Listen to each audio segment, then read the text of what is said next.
Today I'm going to make a tier list regarding what the best fighting game controllers are. So here we got what I deem to be the most used controllers, the top 4 most used controllers in fighting games. We obviously got the fight stick, pad, keyboard, and hitbox, right? So we're going to be ranking them, moving them on the list in the proper position. Hopefully this is going to help you guys make a decision to either pick the controller you want to use or simply, give you some interesting input on what the best controller may be. So starting from the bottom, we've got the keyboard. We'll move this all the way down here to C tier. We're going to start just by explaining some of the pros and cons of the keyboard. First of all, keyboard might seem free on the surface, but it actually isn't exactly free. If you're playing on PC, it kind of is, but as soon as you want to go to a local and play on keyboard, if you can, if that's legal, we'll get to that later, you're at the very least going to need an adapter from keyboard to PlayStation, which is the most common console that is used for tournaments, which can run you for at the very least like $60 to $80 on Amazon. That being said, I think that it is a decent option, especially for newer players who don't want to commit to buying a brand new controller when they're playing on PC. But it's still definitely not the best. When playing on keyboard, if you're using an adapter, you actually have to map all your controllers individually, or all your controls individually, which can be a little bit of a pain in the ass. It's not that much of a pro or a con, but I guess it does allow for slightly more customizability in terms of layout, which could be nice for some people. Now, the reason why this might not be tournament legal is because keyboards actually doesn't have SOCD, which for those who don't know what that is, it basically is somewhat of an algorithm, a program that is built into the motherboard of a controller that, like, for example, a Hitbox may have, which basically makes it so that you can't press more than one directional input at once. If you are able to do that, then it could, make for some jank in certain games. So, especially with like certain charge characters, it might make some inputs a lot easier. So due to that reason, I think keyboards might not even be tournament legal in a lot of tournaments.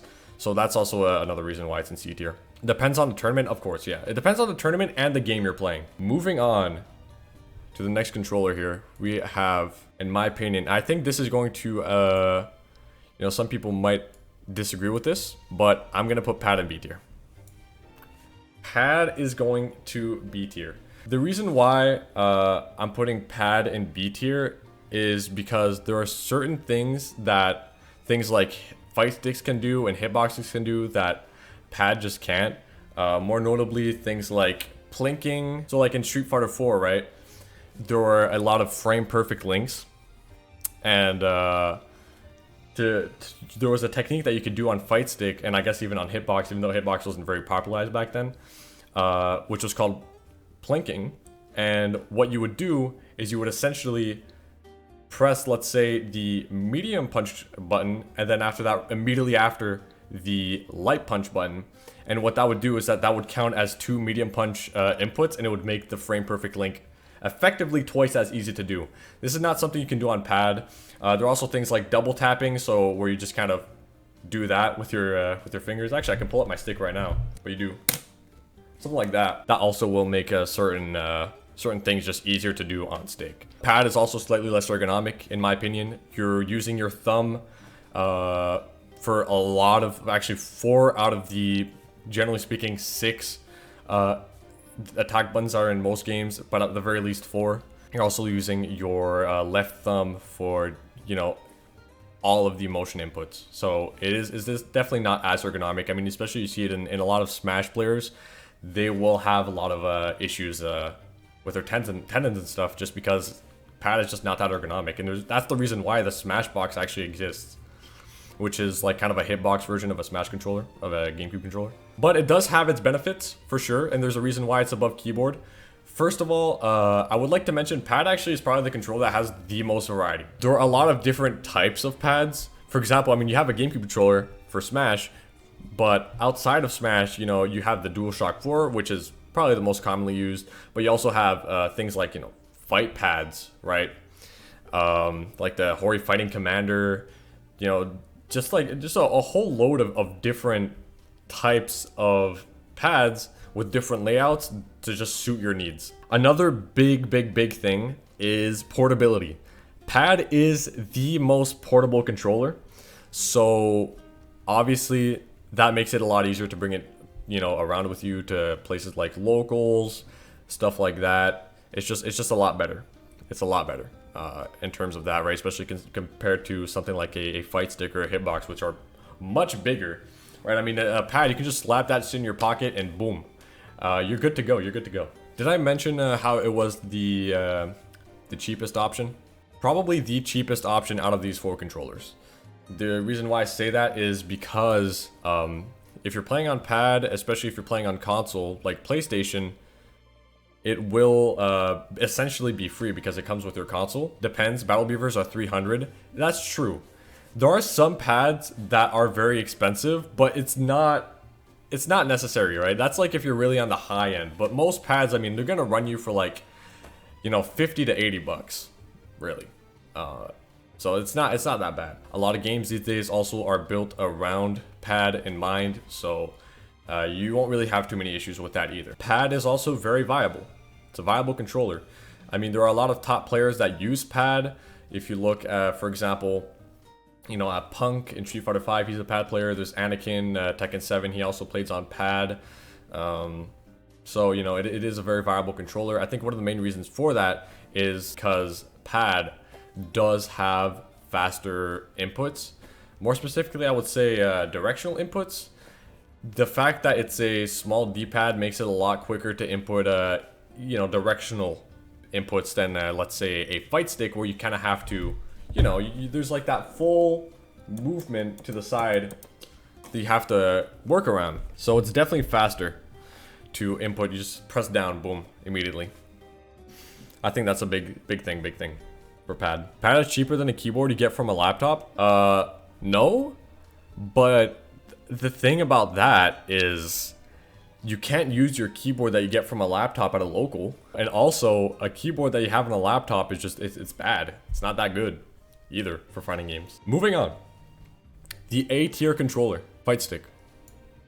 Boom, right there. Now, fight stick is probably the most expensive option out of all these 4 controllers. I guess pretty even with Hitbox. I mean, Hitbox and fight sticks are pretty much around the same price tag, but you know, there are more expensive sticks out there. A fight stick will generally run you, you know, 100 to 300 bucks, sometimes even 400 depending on the stick you're getting. You know, let's say you get a Mayflash F500, which is the stick I actually have on the tier list, you know, that'll be about like $100, $120, but like if you get a Victrix Pro, a Victrix will run you for about like $350, I think. So it really depends, but it's definitely the most expensive controller, so it's something to keep in mind. Another point is sticks are probably the most customizable option out of all these controllers. To the untrained eye, some may think that the Hitbox is just as customizable as a fight stick, but that's not true. You see, the Hitbox doesn't have a lever and the stick does. Hitbox, you can only customize the buttons, but stick, you can customize buttons and lever. So you got that further layer of customization. You can have custom ball tops that look really cool. Also, due to the size, the sheer size of the controller, you can have some really cool art on the back. You can have some really dope art. I mean, I have art here on mine. It's actually some Guts art. That's from one of the manga panels. I don't know if you can see it very well, but it looks dope. You can even have stuff literally attached to the side of your fight stick. I mean, I've seen a fight stick that has a literal katana attached to the back of it. I'll pull that up also, actually, right now. I think I could find it. Right here. This is what I'm talking about. This shit is, by the way, made by Fight Stick Guy on Instagram. It's really sick. And it allows for some... It's just a perfect example of how much you can customize a fight stick. You know, you can really go ham with that. Yeah, this is just absolutely beautiful. The Hori PS3 Real Arcade Pro 3 Premium VLX Diamond Edition, $500. That's a lot of money. That is a lot of money for a fight stick. This is 500? I mean, it looks nice. It's very reminiscent of those sticks that you'd have like on some of the arcade cabinets. Stick being the most used controller in general, even in competitive play, honestly. I think that obviously it is a viable controller. Just like pad, there are a lot of top players who use it. Obviously, I mean, you know, you got Brian F in Street Fighter 5, Knee in Tekken 7, and you can basically bring up examples for every single game of a very talented top player who plays on stick. Stick also has plinking and double tapping, as I mentioned on, you know, back when I was talking about the pad. So that's another added benefit. Also, due to the fact that stick is the most used controller, the most popular controller, it has really good compatibility between you know, different platforms, different games. Most games, pretty much every game, every fighting game is built around the idea that it's going to be played with a fight stick. So you know, won't really run into that many compatibility issues in terms of that either. Unfortunately, stick is the least portable option due to the fact that it has a lever on it. It's a close contender to Hitbox in terms of portability, but Hitbox doesn't have that lever, so stick having that extra lever sticking out of it makes it a little bit bigger, a little bit more clunky to you know, to fit in the bag. Let's move on to the final controller, Hitbox. I don't think this is a surprise to anybody. Hitbox, in my opinion, is, you know, on the most objective view possible, the best controller. In terms of price, it's about just as expensive as a fight stick. On average, will run you probably 200 to 300 bucks. But I think most fight sticks are about $200. It is almost as customizable as a fight stick, but like I mentioned, there's no lever, so you can't customize that. It's basically just the buttons, but you know, like a fight stick, you could theoretically stick a katana on the back of your Hitbox and have cool art on it, and that's perfectly fine. And so in terms of customizability, it's pretty similar. It's basically the same. This is probably the most important point. It is the most competitively viable controller out of all of them. The reason why I say that is because the directional buttons actually are going to help you perform, you know, movements more accurately, just in general. So like any type of directional input really is just going to be a lot more accurate than something on, you know, than like on a stick. There are also certain techniques that you can do to make motion inputs easier. In Street Fighter 5, for example, I mean, you can literally, like, if you're crouching and you want to do a DP, you can just press down, double tap forward, and you know, punch and get a DP. So it does make certain inputs definitely a lot easier. Just like fight stick, Hitbox does have plinking and double tapping due to the nature of it. It's basically just a fight stick, but the lever is replaced by directional buttons.